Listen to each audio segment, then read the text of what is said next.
Hi, and welcome everyone. I am Steve Gailing, a Relationship Manager for AAFMAA Wealth Management and Trust. Our topic for today's webinar is Put the Key to a Successful Financial Plan Within Your Grasp. Let's get started. This webinar series is brought to you by AAFMAA Wealth Management and Trust. Our vision is to ensure the financial security and independence of members of the Armed Forces community, active, retired, and honorably discharged service members and their families. We accomplish this as the premier provider of financial planning, investment management, and trust services for all branches of the military.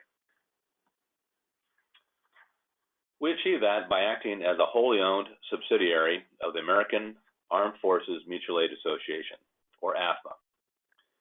Proudly serving America's Armed Forces since 1879, AAFMAA is a nonprofit, tax-exempt 501c23 member-owned mutual aid association offering life insurance, and it is open to all branches of the U.S. Armed Forces and their families, children ages 23 and under. AAFMAA has two fully owned subsidiaries. AAFMAA Wealth Management and Trust, which offers financial planning, investment management, and trust services, and AAFMAA Mortgage Services, providing mortgages, home construction, and financing. A few disclosures before we get started. First, this presentation is educational. It is for general information only and is not specific to investment, legal, or tax advice for you individually. Do not rely on this presentation alone to guide your financial planning decisions. Since each individual situation is unique, your needs for financial services will differ. For individual advice, please contact us directly. We produce this webinar series in-house with our own professional staff as a service to our members and to help them better understand the resources that are available to them. We have highlighted two distinct characteristics that separate AAFMAA Wealth Management and Trust from other service providers. First and foremost, we are fiduciaries. This means the advice we give is always in your best interest, not ours. Two, we only serve veterans and immediate family members of all 6 branches of the U.S. Armed Forces. All right, let's get right to it. Do you need a financial plan? Well, during this discussion, I hope to answer that question sufficiently to certainly convince you that you need a financial plan, and if you have a financial plan, to go back and take a look at it and update it with more recent data on expenses and income. First and foremost, to understand this presentation, I've broken up into 2 major areas. First, the benefits of a financial plan and the components of a financial plan. And the 2 are intertwined as you're going through the slide deck. So keep that in mind and think about how a financial plan would benefit you today, certainly through the rest of your working and retirement life. And then think about the major components and which one of those is applicable to your situation right now in life. Bottom line, everyone needs a financial plan regardless of your stage in life. A good financial plan establishes a roadmap, if you will, to success. I recommend a written financial plan so you can reference it often and ensure you are on track. One of the questions I get asked is how often should you reference your financial plan? And I say at least annually, sometimes more often depending on major events that might be happening in your life, such as a change in job, a wedding, a birth of a child, moving to a different location, things of that nature. So, but as a minimum, you should look at it at least once a year. A solid financial plan will include the benefits and the components that you see on this particular slide. I'll address in detail in the next few slides the benefits of a financial plan, but again, keep in mind what the major components are of a financial plan. And depending on where you are in life, if you're young, for example, and in the middle of your work career, estate planning may not be at the top of your list, but certainly major purchases and asset protection is. If you're getting close to retiring from the military, for example, and moving into a civilian career, then retirement planning becomes paramount in your financial plan. The bottom line is the major components of a financial plan apply throughout your entire life. Some, of course, are more important depending on the actual stage you are in life. So the benefits of a financial plan. There are really three areas where a financial plan really benefits you. First, understanding your expenses. Keeping track of your routine expenses is particularly important. Almost everyone understands the cost of a vacation. For example, you have airfare, hotels, rental car, sightseeing costs, dining, so on and so forth.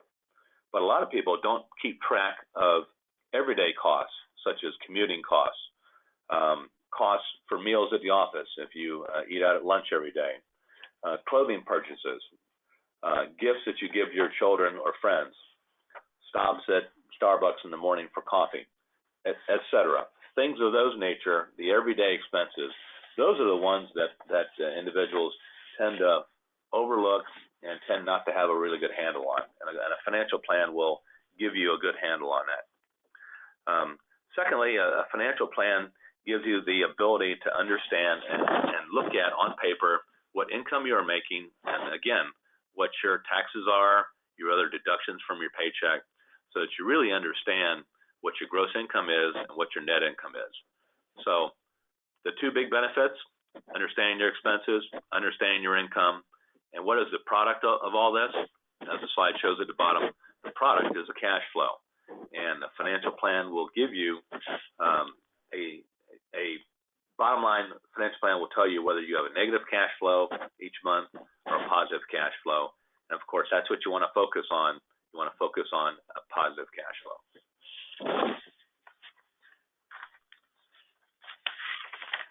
Continuing the discussion on benefits of a financial plan. As I mentioned just a moment ago, understanding income, very, very important to understand all sources of your income. Almost everyone understands W-2 income, the income that you receive from a paying position. Most people take a look at their leave and earnings statement, if I could use that term, each month. If you don't look at that each month, I highly recommend that you do so that you understand not only what your gross pay was, but what the deductions were. Sometimes you don't realize how much you're paying towards health care, how much you're paying towards life insurance. Presumably, you've planned ahead and you're putting something in your thrift savings plan if you're in the military or a civilian, or if you're not working for the government, you're putting something in the company 401k or a SIP IRA. You should take a look at that as well. Make sure that the deduction actually did in fact take place. Another major benefit, besides the income and understanding what you're making and your expenses, is to understand the value of your assets, because we do go into deep detail about your what we call net worth. What is the value of your home? What is the value of your cars? What is the value of your property that you own inside your home? Things of that nature. And then we take a look at and evaluate whether or not you have adequate protection for all those assets. Everyone knows that you can't drive a car without automobile insurance, but when's the last time you actually looked at all those policies that you have and the deductibles and then the maximum coverage? When's the last time that you took a objective look at your life insurance, your term insurance, your whole life, universal life if you have that policy? Are you adequately protected if something catastrophic were to happen in your life? Because let's face it, that's what insurance is all about. It's giving you the protection that if something unforeseen happens, it won't devastate you financially. And a good financial plan will do a deep analysis of all the types of insurance to protect all of your assets. Two other areas that a financial plan will also give you a very good reference for. If you are married and have children, and we highly recommend that you begin saving for their college expenses when they're very, very young. There are numerous ways of doing that. One particular way, for example, is a 529 account. It gives you maximum flexibility. You control the account, and say the beneficiary is your oldest child, and your oldest child doesn't go to college or doesn't use all the funds. Well, you control the 529 account. You can, in fact, change the beneficiary to another child or a grandchild if you are so inclined. So we talk about that as well, and we get into minute detail about college expenses and whether or not you're adequately prepared for college. And of course, everybody wants to plan for retirement one day. That's the goal of everyone, to eventually be able to enjoy the golden years of your life, travel, play a lot more golf. I know a lot of golfers, things of that nature. So in order to do that, you have to begin to save adequately throughout your working life. And the financial plan will also give you a very good indication whether or not you are saving enough, and if you are investing in assets that will, and I'm primarily referring to equity and fixed income, that will give you the kind of income that you need in retirement. Expenses. The chart that you're looking at right now, again, it's meant to get you to think about not only the major expenses in life, and you can see those. You can see a home up top, typically a mortgage or rent if you do not own your house, automobile, health. Those are the obvious ones. But this chart is also meant to get you to think about all those other expenses that, again, aren't necessarily at the top of your list of something that you would analyze monthly or even every 3 or 4 months. And I'm looking at things like insurance that you pay for, and again, all those daily expenses, household items, things of that nature. Financial plan will dive into all those areas in excruciating detail to make sure that you have a really good handle on what you're spending. A lot of times when I've worked with clients in the past, this has been one of the most revealing parts of a financial plan, money that they are spending that they really didn't realize they were spending. You know, $10 here, $20 here. Next thing you know, you're at $300 or $400 a month, and that can have a tremendous impact on your ability to not only pay for the really big expenses like the home and vacations, but also can also impact on your ability to meet things like college expenses and retirement. Component. One of the major components, and we've already talked about it a little bit, is income. You need to have a good handle on the income that you have, not only today, but income that you'll have in the future. For example, Social Security. You can begin drawing Social Security as early as age 62. You can also defer to age 70 and any point in between there. One of the aspects of a financial plan is it will develop a timeline for you from your age today. Say you've just served 20 years in the military and you're getting ready to retire from the military, and you're looking at your next civilian job, and you want a financial plan to not only encompass today, but you want this plan to project all the way out through your life expectancy. So typically, we'll ask clients whether they would like to use the actuarial table or whether they would like to pick an age. Typically, I recommend individuals pick age of 95. Generally, that exceeds the actuarial table, but it also gives individuals an indication of income that they will be receiving from Social Security, and it also gets into the area of long-term care, which we'll talk about as well later. Bottom line, you need to understand the income that you're going to have today and also the income that you're going to have in the future. Cash flow. This is one of the major outputs of a financial plan. The financial plan will encompass, as I mentioned in the previous slide, from today's date all the way through the end of your life expectancy. So you will see a cash flow year by year between now and, say, age 95. And you can see what years you're stressed. There are some years, presumably in your higher earning working years, where you certainly should have a positive cash flow. And that, of course, gives you the opportunity to invest more and save for the future. It also gives you an indication, if you're negative, that you can't be negative for too long a time, unless, of course, you have a lot of other assets to draw from, or you're going to have trouble. So a financial plan will give you that cash flow picture so you can better understand not only today, but again, through the end of your life expectancy. Major purchases. The American dream has always been, and I think probably always will be to a large extent, owning your own home. I know more than 50% of Americans today own their own home, and a lot of younger individuals, say you're in your early 20s and have just started your working career, in some places that can be very daunting. Northern Virginia, for example, the homes can be very, very expensive and the commutes can be very long.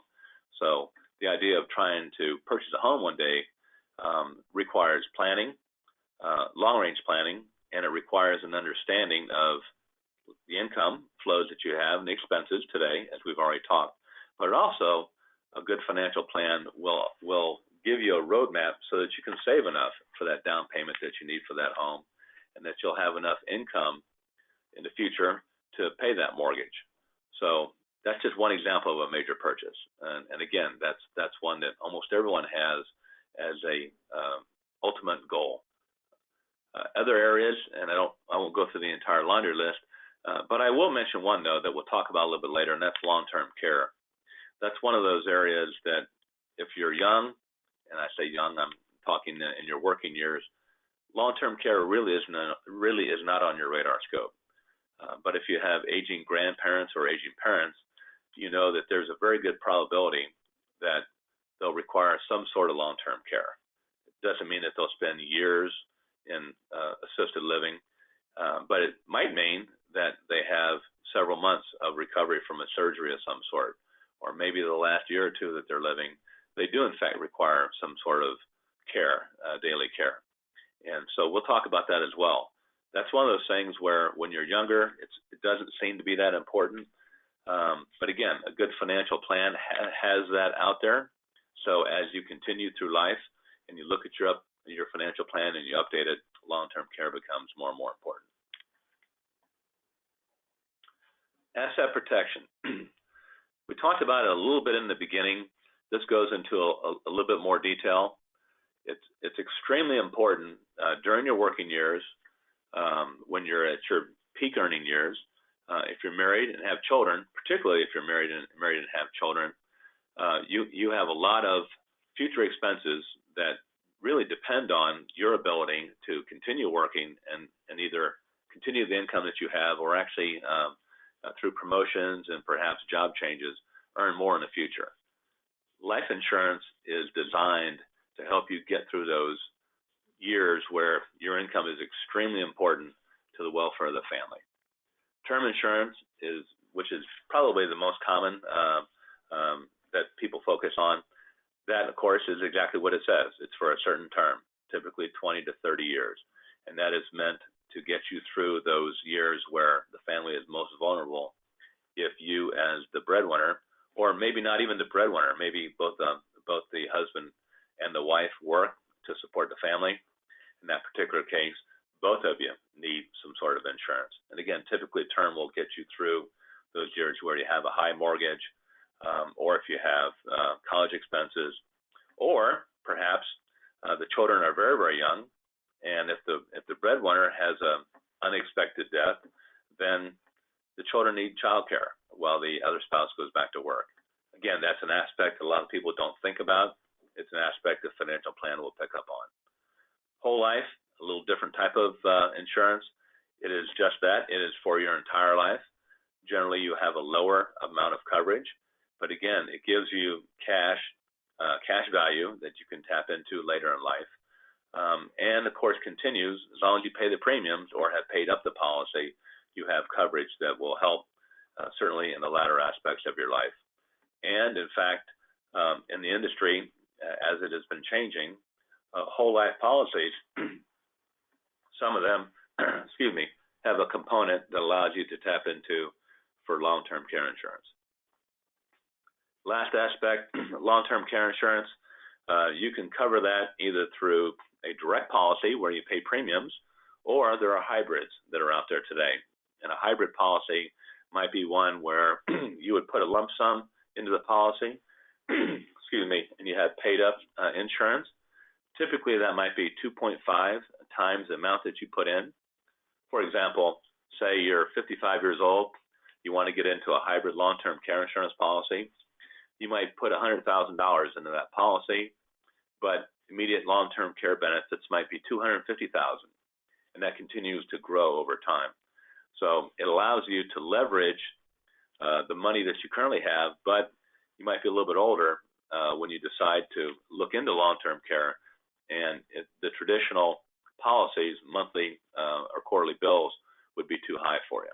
So there's a lot out there. A good financial plan will spend a lot of time looking at those various options for you. Retirement planning. Almost everybody, when you think of a financial plan, you almost immediately drill down and say, retirement. What do I need to do to get to retirement? And a financial plan will, in fact, address that issue. And as I have talked about already, a lot more than just retirement planning. But, in fact, this is a major area, and a good financial planner will be brutally honest with you. Are you making enough to retire? Say you want to retire at age 62 and you're 50. Are you making enough? Are you saving enough? Are you investing in the right assets to generate the income that you might need when you're 62 and older? Also, the other good news is a lot of individuals, when they get the results of their financial plan, realize that, hey, I don't have to work to age 70. I thought I did, but I really don't need to. Or maybe I want to retire when I meet the full retirement age for Social Security. So now I can tap into my assets. I perhaps have a retirement income from the government or another company that I've worked for, and now I can take Social Security as well to supplement my income. Again, a financial plan will go through and give you various options that you consider, and really can help you answer that question, am I prepared for retirement? Estate planning, kind of the last big area within a financial plan. Individuals, say you're in your 30s right now. Estate planning typically is not something that people think about unless you've inherited a substantial amount, or perhaps you own your own company and you're trying to plan, how do I take a family business, or how do I take another business where I'm perhaps the majority owner and pass that on to my heirs. So that's a little bit more intricate and requires a lot more thinking than a typical financial plan. But a good financial planner will be able to at least address those issues with you in a unique case like that. A typical estate plan, though, individuals begin to think about, how do I pass money on from my qualified accounts, such as a 401k, an IRA, a TSP, to my children and my grandchildren, so that, one, I minimize taxes. That's an integral part of estate planning. How do I minimize taxes not only for myself right now while I'm retired, and minimize the taxes as I pass it on to my heirs? And there are many, many ways to do that. A trust is one way to do it. And there's, again, a whole host of things. A good financial planner will go through all those with you and give you the pros and cons of different approaches. Military and government civilians as well have access to a product called a survivor benefit plan. I highly encourage everyone who's retiring from the military to strongly consider enrolling in the survivor benefit plan if they are married. If you're not married, of course, you don't need a survivor benefit plan because it only covers a spouse. That being said, if you're single when you retire from the military, or not married, say your spouse has passed away, you can later select a survivor benefit plan if you get married in the future.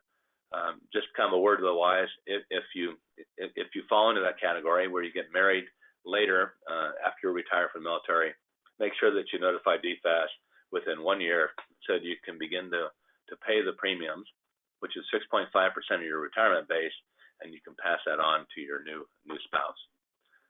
Good financial planning, just kind of a recap. We'll talk about ways that you can protect your assets and passing them on to your heirs, and we'll talk about everything from qualified accounts to trusts to charities that you perhaps, if you're charitably inclined, how you can best do that, and then better manage your taxable investments.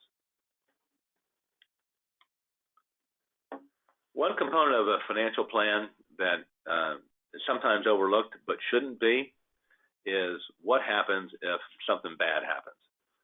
For example, you're laid off from your job. How long can you live without going back to work? Let's say, again, catastrophe happens and the breadwinner is killed in a car accident next year. What would happen to the family's finances if that occurs? A financial plan will delve deeply into both of those issues. One, if there's unemployment. One, if there's an unexpected death in the family. Perhaps someone can't work because they're injured. What happens if you're relying on your dividends and interest from investments, and there's an extended bear market, and your portfolio loses 30% of its value? Are you going to have to go back to work? Can you handle an extended bear market? Those types of questions are critically important, particularly for those that are near the retirement point in their life, and of course those that have been retired a while and are looking at estate planning. They have those same issues as well. Perhaps they have expenses such as a mortgage that they're still paying, and an extended bear market would be catastrophic for them. A good financial plan will be able to answer all those questions, and then give you alternatives and potential solutions to, in fact, prepare yourself to handle some sort of unforeseen event. Bottom line, a financial plan is not a document where you sit down with a financial planner, go through 3, 4, 5 meetings, however many meetings it is. You have a 100-page document that answers all these questions that we just went through, and you put it on your shelf in your family room and you leave it there and you never touch it again. That's not what a financial plan is all about. It should be a living document. It should be something that you can access frequently. Again, I tell people at least once a year, take a look at your financial plan, see if anything has changed, if something has changed. AAFMAA Wealth Management, for example, if you have a financial plan done here, you have access to your own financial dashboard. In which case, at your yearly update, when you're looking at your plan, say you bought a new home. Well, your mortgage perhaps has increased. Your savings for college, you need to step up a little bit. Look at your financial plan. You can go ahead and make inputs yourself and then see what that does to your cash flow in the out years.